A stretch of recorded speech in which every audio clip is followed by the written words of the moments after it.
Welcome everyone. Today we have our another new episode and we will discuss about why do we dream. It's a bit of philosophical discussions. We have our world famous speaker, Mr. Anthony, Professor David Smith, and Professor Donald. Mr. Anthony, what you want to share for today's session? Well, before I answer it, because I can answer it very quickly, I'm going to just give a bit of a background in terms of consciousness and what we are and so forth. Existence is mass, energy, and motion in space-time. To be is to resonate. Now, we are encapsulated within this space-time matter continuum. Time can be expressed as a series of longitudinal waves that commence from the point of the Big Bang. So time can be expressed as a series of longitudinal waves that commence from the point of the Big Bang. Now, moving ahead, what is consciousness? I think this is very important to touch on this. Consciousness is the continual creation of models, feedback loops, which describe a model of our place in space and time. Essentially this, the human eye is a camera. It forms an image of the outer world on the sensitive screen, the retina, and then transmits the information to the brain. So we have this feedback loop process. So consciousness is ultimately a quantum process. And in fact, the soul can be perceived as a quantum computer hardwired into the universe. In fact, the brain is just a collection of quantum fields, essentially speaking. So the brain, incidentally, the brain has to be a certain size to give us, to make the brain complex enough for us to be human. So for us to be human, the brain has to be a certain size in order to accommodate enough atoms to make the brain human and complex enough to be human, which is interconnected with consciousness.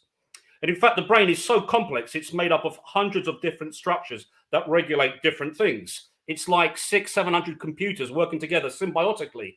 So it's a fascinating and the most complex thing in the universe, essentially speaking. And through algebraic topology, we have seen that the brain is full of multidimensional geometrical structures. So it's an incredible complex thing, the most complex thing within the universe.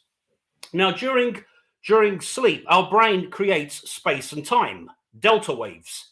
So during deep sleep, we have brainwave patterns known as delta waves. You know, we have beta wave, theta wave, and so forth. But during deep sleep, we have basically delta waves. Excuse me.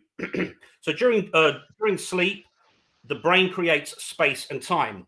In fact, in dream states, time alters its properties. In dream states, time alters its properties, which again is another subject for another day, but it's very, very interesting. So time can be perceived as just basically purely psychological. So in dream states, time alters its properties. So time can be perceived as something completely psychological, speaking.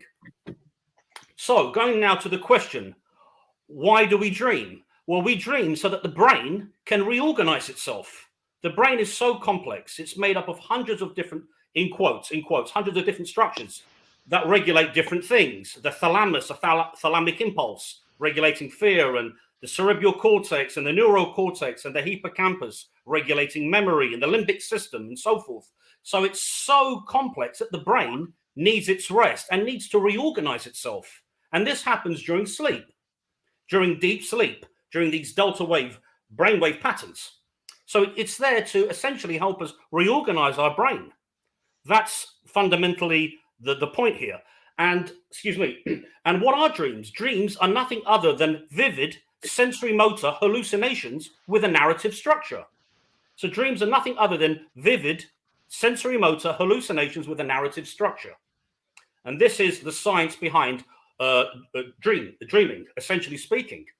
Now, if we want to look at this more metaphysically, or should we say, I say this is beyond metaphysics, I'd say this is almost paranormal in the sense that a lot of people that deal with, for example, the occult, they perceive the dream states as nothing other than entering into another dimension.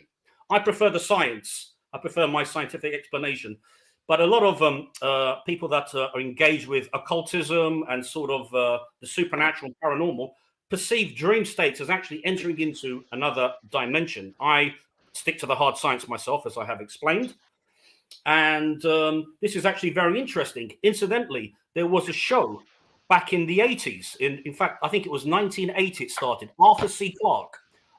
Clarke's Mysterious World. Arthur C. Clarke was a science fiction author, like myself. He was a science fiction author, like myself, from the UK. He is sadly no longer with us. And Arthur C. Clarke had this show. It was known as The Mysterious World of Arthur C. Clarke, that incidentally touches on more the metaphysical, more the paranormal realm of dreams. And there was an episode where one American guy, this is back in the 70s, was continually dreaming about a plane crash. You can actually watch this on Arthur C. Clarke's Mysterious World, incidentally, on YouTube or Daily Motion. There was this American guy that was having dreams of a plane crashing, and I believe it was Chicago Airport, O'Hara.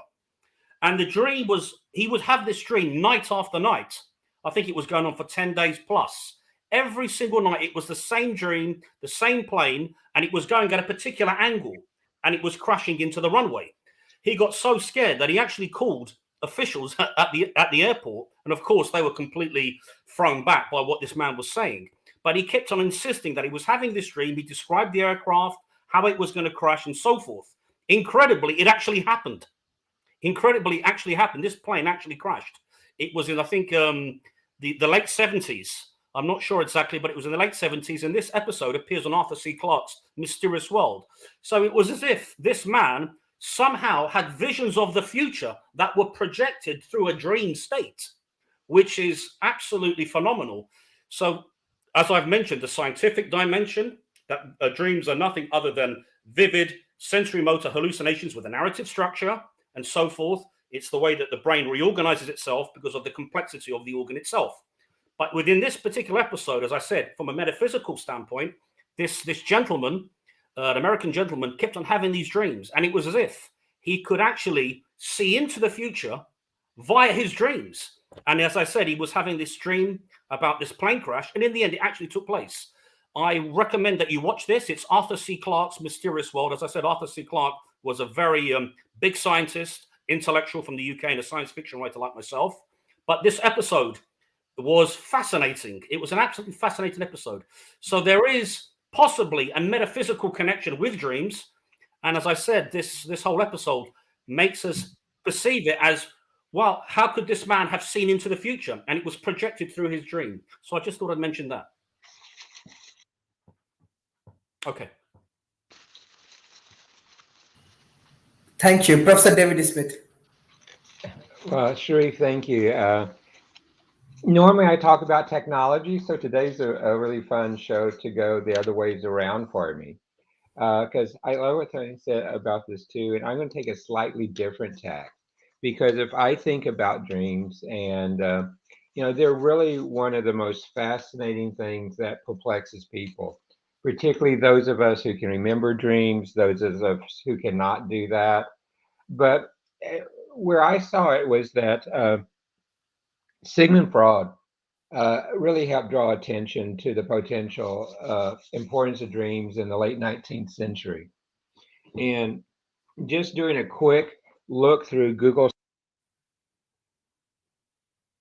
tremendous amount of research has gone both in this and, like he was saying, in the neuroscience, but also the psychology of dreams. And, despite all this research, all the advanced imaging and things we can do, there's a lot that remains unknown about both dreams, but even about sleep and what is sleep. Dream. There's a lot of debate even on why do we dream. And, dreams, as was said, were really they're images, thoughts, or feelings that can occur during sleep. Some of them are visual, and visual imagery is most common, but dreams can involve all your senses. Some people dream in black and white, some dream in color. People who, according to studies, who are blind tend to have more dream components related to sound, taste, and smell. But it's really kind of interesting if you go back and look at the why and what are the different types of content that people have reported from dreams. One of the first things is that dreams tend to be involuntary. The content may be illogical, even incoherent. I can tell you, I had a dream the other night. I still can't understand why the dream happened, where I was, or any details around it.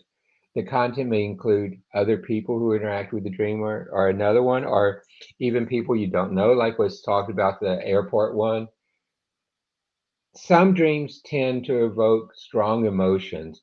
There's even places where strong dreams have force people into healthcare events where they've woken up and had to go to the hospital. And oftentimes, dreams incorporate working life into the content. But it's just, why do we dream? Why are the pieces there? They're to build memory, and it's a different way to process emotions. The ability to gain with and rehearse feelings in different image contents may be part of the brain's method for managing emotions. So in one instance, we can kind of see that a dream might be us doing scenario processing as we're looking at it. It could be a way of doing mental housekeeping in our brain. It could be kind of the way of our brain to straighten up the house, straighten it up, clean away potential or unnecessary information. And dreams also could be, according to the science, a instant replay of things. And the other really widely held view now is that dreaming is just a byproduct of sleep that has no essential purpose or meaning. So you've got all of these things coming around it and how it can be used. And there's a lot more science around, particularly what stages of sleep it happens in, particularly when you see, are you in REM or you're not in REM, different elements of it. And there's a lot of people beginning to say, how can we begin to verify? What is the science of going back and how we can interpret these dreams? What do they really mean? And I think that's one of the places where I would love to see science move farther on this. Social and the science can come together to help us put some meaning around this type of approach. But Sharif, I think that's probably enough for this one. Let me see what Donald has to say. Professor Donald, yeah. Well, dreams have been mysterious for human beings forever. Some cultures believe that dreams are basically for God's foresight for certain things, that they're like Anthony was saying, like in a dream you might be seeing into the future in some way, or there's some and sometimes cultures will get together after they sleep and discuss their dreams, and that it's an interesting thing that people do. The most kind of important thing that happened with dreams that has affected us all was when Sigmund Freud, got this idea that dreams were your unconscious mind basically telling you things that you needed to, that you yourself were not aware of. In other words, Freud had this whole theory that the reason we had psychological problems was because we were repressing things that had happened to us in our past, and that we some desire that we had in the past. He had the edible complex. He had all these various kinds of things because he had this theory about the idea that we had the ego, the id, the super ego, and the id was your desires, and that your dreams would tell you about those events, or at least how your brain had interpreted these events and how they affected your life. So I read a book by him once called The Interpretation of Dreams, which was not very readable. None of his stuff is very readable. But that was a really interesting thing. For a long time, people would go to the psychiatrist or psychologist and tell them about their dreams, and then the psychologist would listen to the dreams and say, "Oh, running water, that means you're thinking of sex." And they had all this kind of mapping of what each of the individual components of dreams would mean. But we realize now that that's not what's going on. And as everyone has pointed out, we're not 100% sure. But we do know that we have like different areas of memory. We have short-term memory, and long-term memory. And there's, during sleep, things that happen to us during the day that we're going to remember over the long term have to go through an area of the brain called the hippocampus, which then distributes it to the other parts of the brain where it's actually stored. And it's a complicated process, as Anthony pointed out, because the memory of something that you did tactily, or the memory of something that you did visually, and the visual memory of something auditory are all in different places in your brain. And so somehow your brain has to take all those things.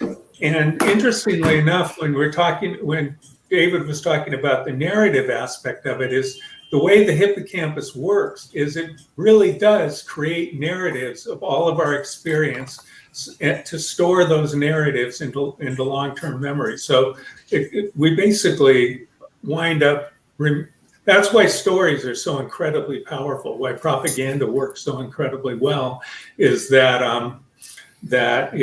it organizes information in a way that works really well for our brain. Our brain remembers it and absorbs it really well. And as David pointed out, there's an emotional component to it.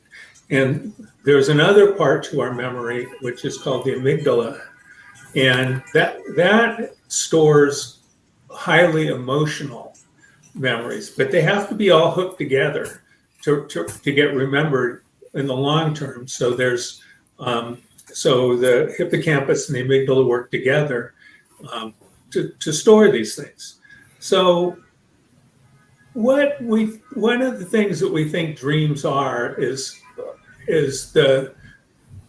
well, I gotta say one other thing. Your brain is working all the time. You have this part of your brain called the default neural networks, and they're always going. And as I've said in shows before, we don't act on the world. We act on maps, or we act on basically a representation that we have of the world. Maybe as Anthony was saying, a model. And so what seems to be happening is that your brain is getting these data from one place to another and interpreting them in some sort of a way, but without the ability to have any sensory feedback to update the models. So basically, you wind up having this kind of strange kind of hodgepodge of things that happen to you during the day, but not directly, because you interpret it differently because of what's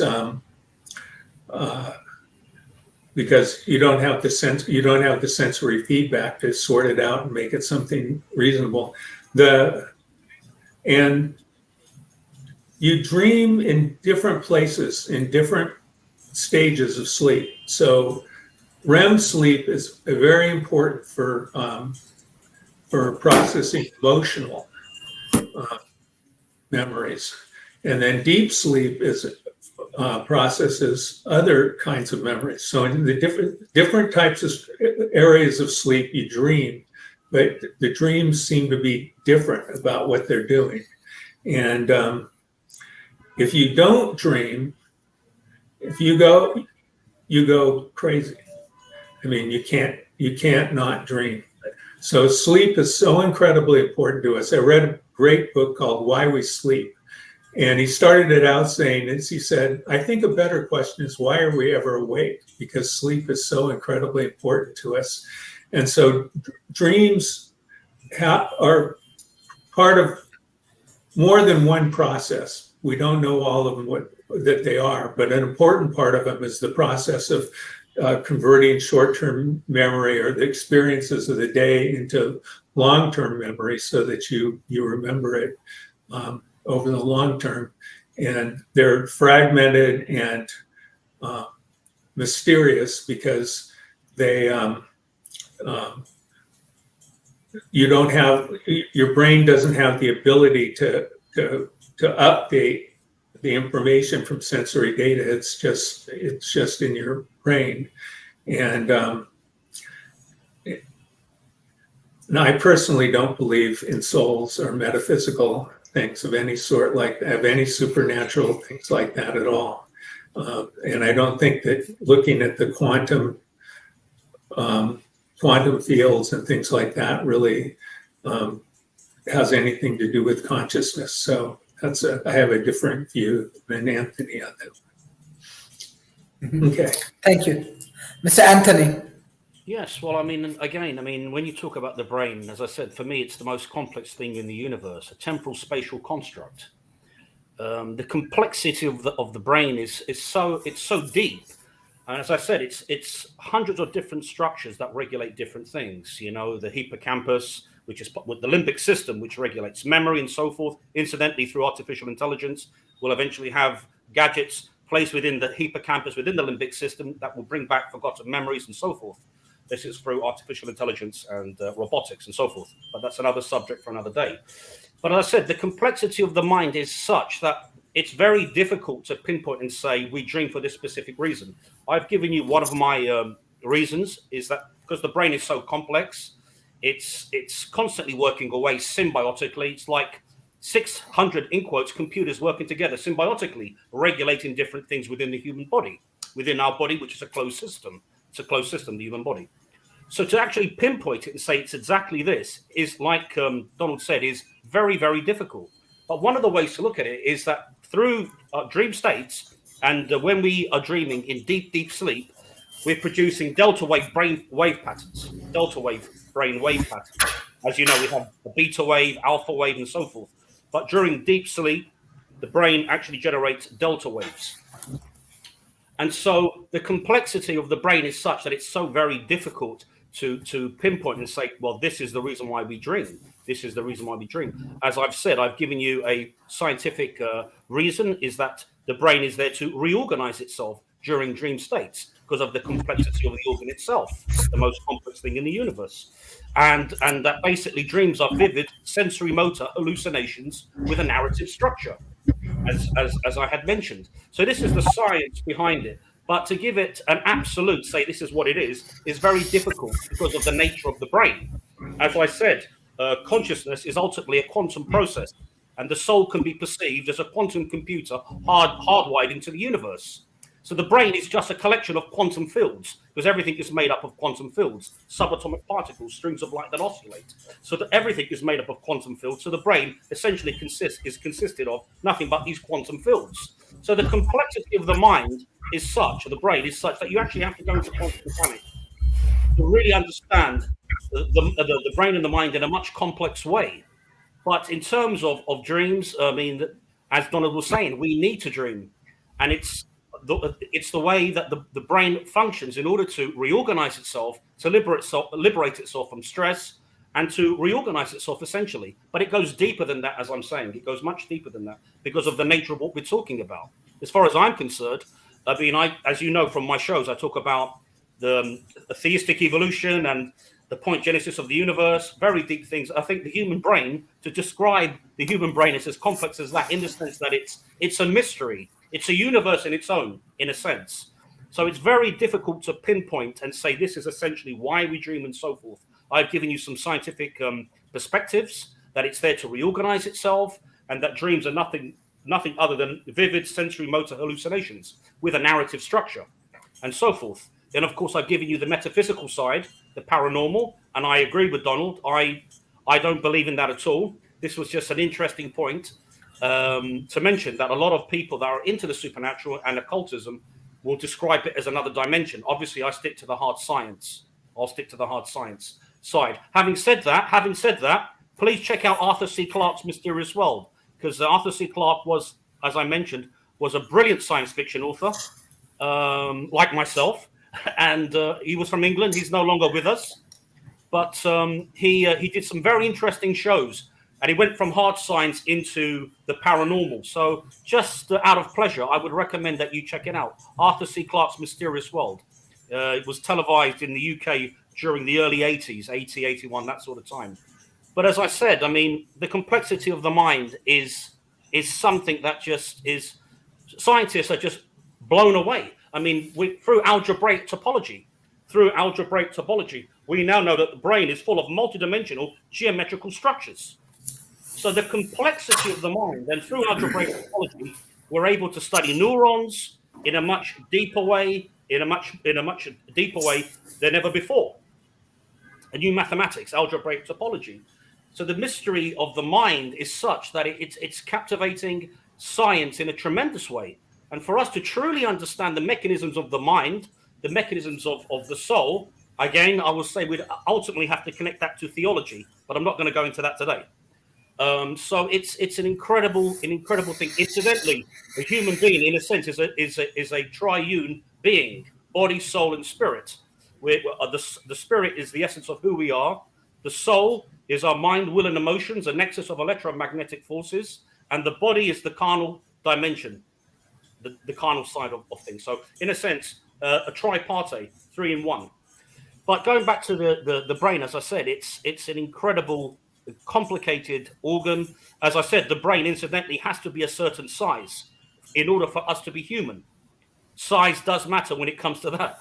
The brain has to be a certain size for us to be human in order to contain enough atoms within the brain to make the brain complex enough to be human, which is interconnected with consciousness. And as I'd mentioned before, consciousness is the continual creation of models, feedback loops, which describe a model of our place in space and time.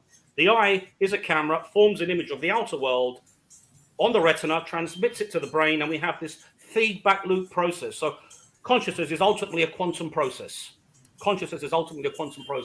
But going back into the dream world, the only way that I would define it from a scientific perspective, again, ignoring the paranormal side, as I said, that's just more for entertainment. But looking at it from a scientific perspective, certainly during dream states, the brain undergoes a lot of rest because of the complexity of the brain, the synaptic activity within the brain and so forth, within the cerebral cortex. The complexity of the mind is such that it needs enormous amounts of rest. So during dream states, it can reorganize itself accordingly. And not only that, it dreams, which is induced as a result of electrical and chemical activity within the brain. And as I said, just to summarize, dreams are nothing other than vivid sensory motor hallucinations with a narrative structure. That's the scientific definition that I would give to that. So I'll pass it to Dave now. Thank you. Professor David Smith. You know, I'm sitting here and listening to Tony and Donald. I'm actually ready to go in a dream state right now and begin to say, you know, what are those things we can do? Where can I go? What can I be? Because what I find with my dreams is I often get into a state where, as a professional futurist, I'm always thinking about 5 years, 10 years, 30 years, 50 years out in the future. And sometimes my personal dreams reflect that. And so in part of it, you as a dreamer are a reflection of your own id and ego, and how the id and ego can go and influence your dreams. And there's a very interesting thing in some of the new stuff at medical schools. I'm on one of the advisory boards of a medical school here in Austin and used to be on the NIH Innovation Committee, is that dreams are increasingly being viewed as ways, dreams as therapy. And particularly with people who have special needs and some mental conditions, there's a lot of research right now on how can I use different hormones, different other elements to help increase the likelihood of dreams and increase how they can be used.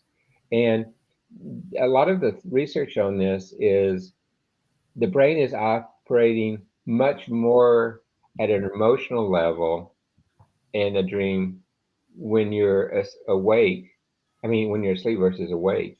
And so they're saying the dream might be making connections regarding feelings you have and solutions and problems you have that your conscious self, particularly because you have all these stimulus around you that are bombarding you, that you can't make that when you're conscious. And you see dreams also as a way from looking at this, that they are kind of a many people think is a training ground for fight or flight training. And one of the parts of the brain, amygdala, is a part of brain associated with the survival instincts in the fight or flight. And as they've used some of the neural mapping technologies and things, that's one of the areas that really has been heavily stimulated when you dream. But what's interesting with this one, it's they think it's the brain's way of getting ready to deal with a threat. But when you're asleep, during REM sleep, the brainstem sends out nervous signals that relax your muscles. So, you kind of think it's fortunate that if I have a dream that's very active, if I have a dream where fight or flight comes up, the body actually has released my muscles so that you don't try to run, you don't punch people in your sleep, and that's really good. And then we see dreams as things that are dreams as muses and how we can do it. And artists tend to have different types of dreams than, say, an engineer or, say, a software developer or a salesperson. But artists tend to have that. And, one of the other widely held theories about dreams is that the purpose of the dream is that it helps you store important memories and things that you uh, want to retain, and it helps you get rid of unimportant memories and some of the complicated thought process there. Now, the other thing, though, that dreams are, and this is the darker side of dreams, is when you have dreams that are nightmares, where they, just they're frightening, they're upsetting. Nightmares tend to be caused by stress, anxiety, and actually many times by medicine, certain medicines. Um, and if you have regularly reoccurring scary dreams, particularly the same one, it can cause you to be anxious about going to sleep. It leads to very frequent disruption of sleep, which means you're not getting the cycles you need. And it actually has been shown that multiple nightmares actually bring about not only sleeping disorders, but other psychological problems as too. And but the good thing is again, based on some of the studies, that only about 5% of the world population experiences persistent nightmares, and it can be there in what we're doing. So other things that though can cause dreams is health conditions. It can be food. It can be your daily activities. It could be uh, upset or joy between new social situations.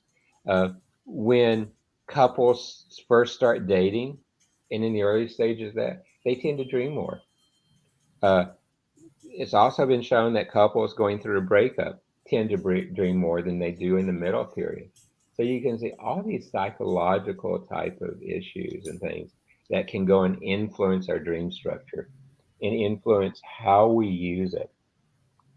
The other thing is, here in Austin, not far from me, is Elon's Musk Neuralink company, which he's putting implants in the brain to control things to react it. And those neural links are going to be in 24 hours a day, 7 days a week. So you're seeing that technology there and where it's going. And what I think will happen is when his Neuralink technology continues to progress and move forward, you're going to see much more understanding than we're going to have about dreams.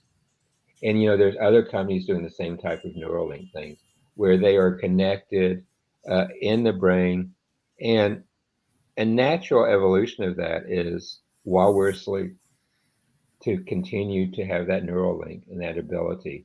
And so I think our knowledge of why we dream, what we dream, the ways dreams are triggered, the way dreams, is it the same type of dreams, or do we have multiple dreams, which we might only remember one a night happen? And I'm very anxious to see if the Neuralink here in Austin has been adding recently. I've seen they're recruiting. They're adding sleep specialists. They're adding neurologists that are specializing in sleep and dreams and stuff. So I think they're going to be working towards that as part of their rollout of Neuralink. Um, and in one hand, I almost would like Elon Musk to use a Neuralink on himself so I can see where his ideas come from and how does he connect those very complex thoughts, and how can he manage in so many different industries that he does, and how to put those pieces together and how to navigate. But I think dreams are part of that navigation process. I think dreams are part of a self-actualization process. And, I look through the hierarchy of needs, I look through the others like that. And to me, they perfectly coincide with the times we dream and the ways we dream. So, like I said, I feel much better talking about pure technology, but this one has been really fun to really come up to speed on and what we're doing with it. So, Sharif, thank you. Thank you. Professor Donald, can you unmute, please? I want to tell a little story where Arthur C. Clarke is involved. Robert A. Heinlein spent the last years of his life in Bonnie Doon, California, which is basically Santa Cruz. And he had 2 acres or 3 acres or something surrounded by a double military barbed wire fence with an American flag flying on a pole. And I met this guy who was his gardener. And he worked for Heinlein for years doing his gardening, and they got to kind of be friendly with each other. And this guy was also a science fiction fan, and he'd read everything that Heinlein had written. So he would come in, and Heinlein would invite him in for a cup of coffee, and they would sit down and chat, all until the day that he told Heinlein that he also liked Arthur C. Clarke quite a bit. And then Heinlein wouldn't talk to him anymore.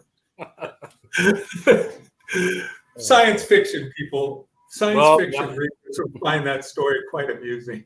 Yeah, absolutely.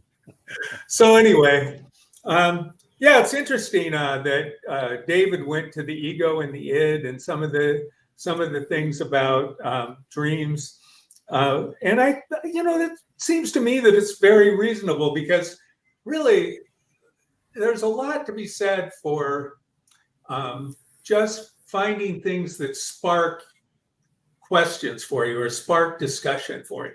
So that's why things like they've used forever, I don't know how much they use them anymore, but it's valuable, is the Rorschach test, where they show people basically blobs of ink and ask them, what do you see in this?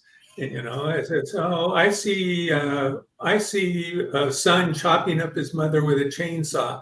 And you think, okay, well, we got to talk to this guy a little bit about his fantasies, and, other people would say, I see a butterfly. It doesn't, it's just that randomness can generate things.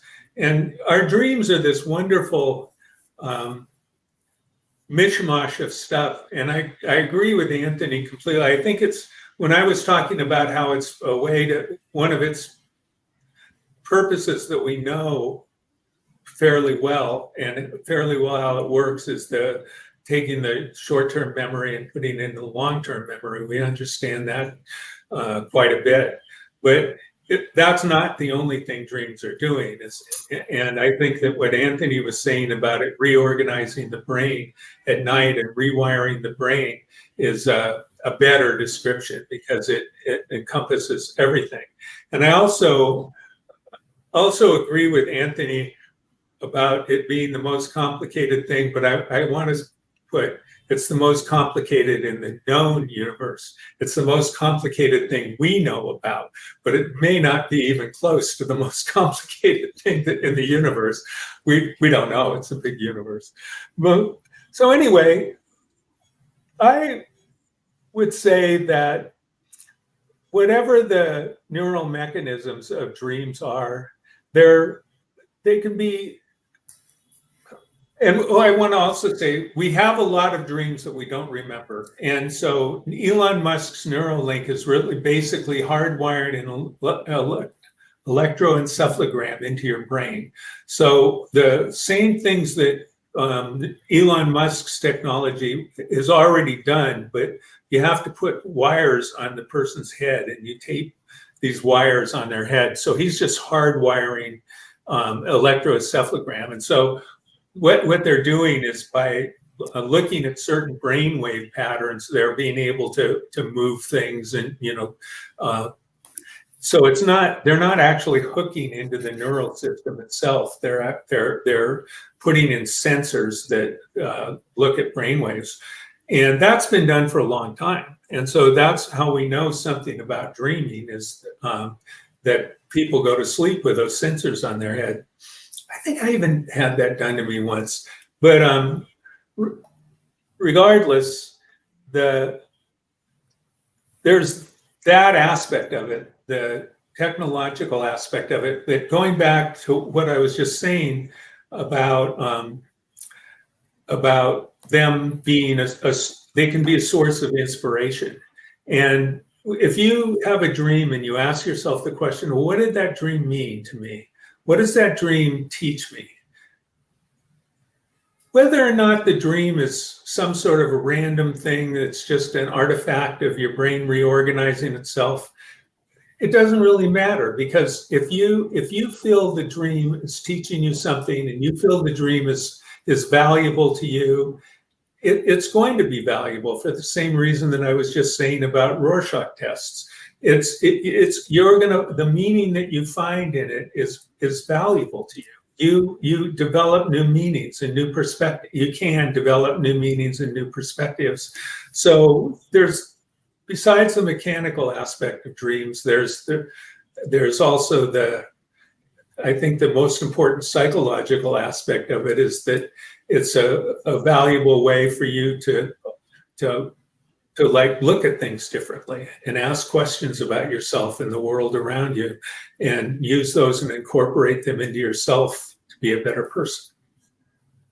Mm-hmm. Thank you. So Anthony, what's your concluding remarks for today's session? Okay, well, just very quickly, I hope Donald and David are reading my books, and I'd like some feedback once they finish. I will. Please, yeah. Androids and the Gods and Imperial Planet. Give us some feedback. Just very quickly, touching on what David was saying earlier about the Neuralink. I'm just going to get this book. I wrote a story back in 2000. I wrote a story back in 2007 called Mind Blitz, a short story called Mind Blitz in 2007, which is in actually Quantum Chronicles 2, my second book. And it's Mind Blitz. And it's actually about the Neuralink. Basically how in the future, just mentioning this very quickly, how they'll place a nanochip into the cerebral cortex, and this nanochip has the capacity to extract all encephalic data, electrical and chemical, thought, memory, and emotion, and to store all the information on this nanochip, and through signals, electromagnetic radiation, through signals, collect all the information that's stored on this chip and download it into a giant government computer for government consumption, so they can control us and control our thoughts. So it was just interesting how both David and Donald were talking about the Neuralink in this short story, Mind Blitz, how a nanochip's implanted into the cerebral cortex, and this nanochip has the capacity to extract all encephalic data, electrical and chemical, thought, memory, and emotion. And through special signals, they collect the information, electromagnetic radiation, they collect the information and store all the information into a giant computer, so they can actually scan your brain, see what you're thinking, what you're feeling next, and so forth. And this is within one of my science fiction stories, Mind Blitz, where artificial intelligence takes over completely, and man is rendered obsolete and completely mind controlled through these nanochips. I'm going to have to send Donald and David that book. They'll find that story very interesting. And I wrote that back in 2017, Mind Blitz. In a world where your thoughts and ideas are no longer your own, people that set out to conceal them are deemed evil. So the government use artificial intelligence to scan our brains through this nanochip implanted within the cerebral cortex. Now, to conclude, I would say this. As we have mentioned, the human brain is so complex. It's, again, such a complex thing. one of the most complex things within the universe, one of certainly the most complex things in the universe. So it remains a mystery. For me, ultimately speaking, you know that I'm a theist. For me to truly understand the nature of man, the nature of the mind, and the complexity of the mind, we have to venture into theological territory. But that's going to be for another day. I'm not going to be discussing that now. But in summary, as far as I'm concerned, from a scientific perspective, the best way to conclude why we dream is this: that the brain can reorganize itself during deep sleep. The brain can reorganize itself during deep sleep. These brainwave patterns, as I have mentioned, delta waves and so forth. During deep sleep, the brain can reorganize itself, and dreams are nothing other than electrical and chemical changes within the brain during dream states, and they're nothing other than vivid sensory motor hallucinations with a narrative structure. I think that for me concludes it. But as I said, it does go deeper than that. But the brain, as I said, is such a complex subject that we could be sitting here for hours discussing it. So I'll close with that. Thank you. Professor David Smith. I'm ready to continue talking about this for hours, but it's one of those subjects that it's refreshing to me that all three of us tend to come back to some of the same common threads and some of the same common points as we look at dreams, and we're going to see that, I think, continuing to evolve. I actually was thinking earlier about, how do we remember our dreams? How can we document them? How can we interpret them? And the ability to remember them very broadly about by person. I've had people tell me they don't think they've ever dreamed because they can't remember any of them. It may be based on age, but I actually said, what are the tips for remembering brains? And got a couple that I thought were really fun to look at. One of them is they say, just as soon as you wake up, think about your dreams.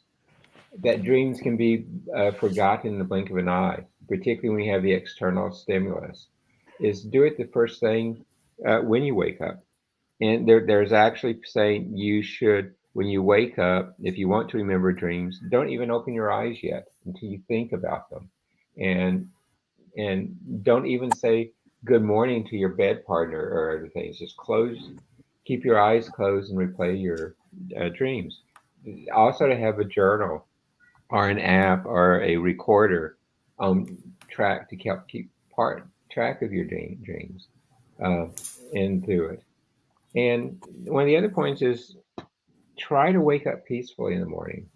An abrupt wakening from an alarm clock may cause you to snap awake and out of a dream. You won't remember it. And if you do want to remember them, you have to set it as a priority and how you want to do it. And the other thing about dreaming on this one is they say try to follow a stable sleep schedule. Look at what you're doing before you fall asleep. A scary movie might not be the best thing to have before you do some dreams. It might really influence it. Slow down at night and have a transition time before you go there. The big thing is I agree, I disagree with this, and they say try to limit alcohol and stimulus and things like that. But again, I've had a couple of great dreams after a couple of margaritas too. So you can see that as well. But I think dreaming is one of the neatest parts of our body that we don't understand. And there's a lot of our body we don't understand well still. But I can see it. I've had some changes around me lately, and I can see dreaming, and my recent dreaming, as a way to help me put the scenarios in place, help me map transitional points, and actually help me feel, God, a whole lot better about some new relationships than I did before. And even as you talk with people, you know, you've heard people say, we share energy between each other.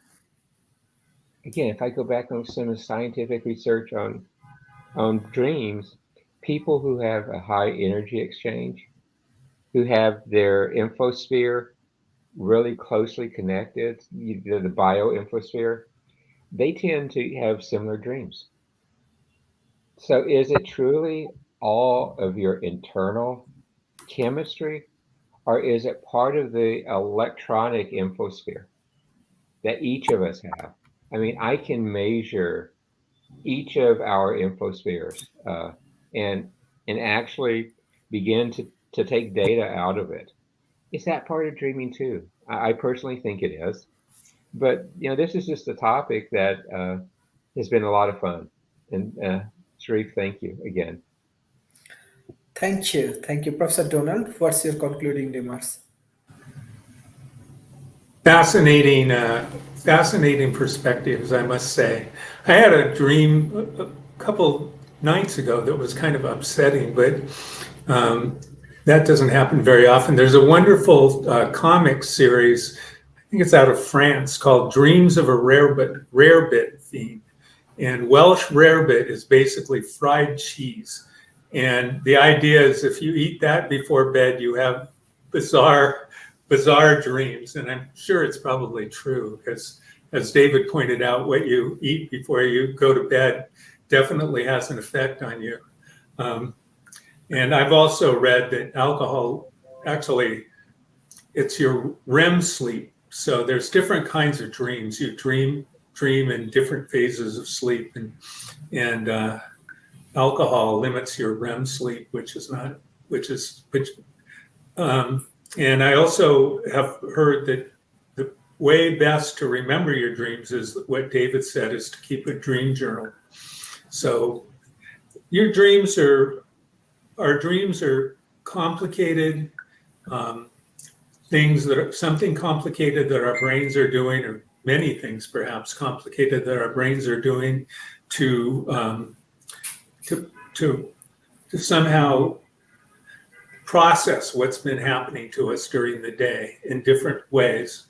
And we know quite a bit about how it works for memory, but as Anthony pointed out, the brain is incredibly complicated. It has many, many, many systems, and just what it does for memory is not the final word. So I think one thing that we often talk about is living your dreams and dreaming of better things. So dreams are metaphorically used to basically talk about something that could be better, and something that could be some possibilities that might wind up happening for us if we really let ourselves free ourselves from the day-to-day demands of our life, as happens when we're asleep. And so what I want to conclude with is that whatever dreams are, and we will continue to learn more and more about that, be sure and enjoy them, and take their wisdom, and live your dreams if they're good dreams. So go for it. Excellent. This is really great discussions. We try to bring different topics that our speakers can bring different views. Yes, we had dream and we protect it with the help of all of the speakers and all of our audience. Tomorrow we have our special episode, and we just finishing our 650 episode. It's long journey. It's very tough, and I want to give special thanks to our speakers, those who continuously support World Talent Economy Forum. And you will be happy because of your support. All of the largest universities, government agencies, different countries' prime minister office, central bank, largest corporation, startup ecosystem, business incubation, few cities, millions of people joining with World Talent Economy Forum. And this is not only dialogues, our dialogues become social revolutions. We are developing a lot of techno-oriented startup projects, we are doing research, we are publishing research papers and book, and most importantly, next year April we have very very special conference on Nikola Tesla, and we are getting support from 25,000 scientists, BBC, and we are also getting sponsor from European Innovation Alliance. So this is how we get it. I don't know how we achieve it. I never know, but we are getting too much of support from the people, and this is because of all of our speakers, because of our audience. So I always say World Talent Economy Forums, it's people organizations. It's we grow it, we grow together because of people's and because of the people's support. And most importantly, we focus on developing nations, because with the help of developed nations we can uplift the communities. And I can ensure you now millions and million people, they are engaging with World Talent Economy Forum, and we are uplifting our community through modern science, engineering, and technology. So we need more of your support, more of your contributions, and hopefully when you come offline in our Nikola Tesla conference, you will enjoy a lot, because a lot of interesting thing happening in Asia Pacific. We need more of your support, more of your partnership. Thank you, Mr. Anthony, Professor David Smith, Pleasure. Professor Donald, for your continuous support for World Talent Economy Forum. And I'm requesting all of our audience, please share our content with your government agency, with corporation and academia. And I want to give very, very big thanks to all of our speakers and support, because we are finishing our 650 episode. Thank you. Bye-bye and take care. Thank you. See ya.